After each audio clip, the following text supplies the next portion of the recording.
Hello, what's up mga boss, no? So naanay ko karon diri sa balay sa akong bayaw diri sa Mako.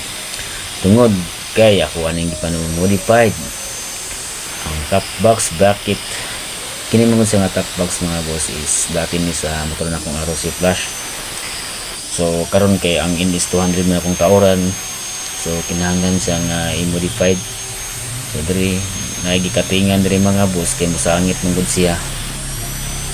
Ang resulta ni is isa na lang kabangag tugbangan ang ato ang matauran og volt kay ang isa ni cutting na kay dako manggod kay siya og makuha tungod kay masangit man gud sa cover dito sa NS200. So dire iyahan ning giwati-watihan sa kong bayaw mga boss. So shout out sa kong bayaw nung nakugi pud kaayo yung taon na ni modified ang akong bracket. Isa yung tawag walay bayad ni. So abang-abang lang mo mga boss sa part 2 na itong video kung okay ba o resulta niya mo ang gitrabaho.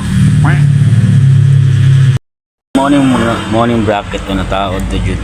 So may buhat na katingan diri. Mabangga man ko sa diri sa cover. So isa na lang ka volt taod.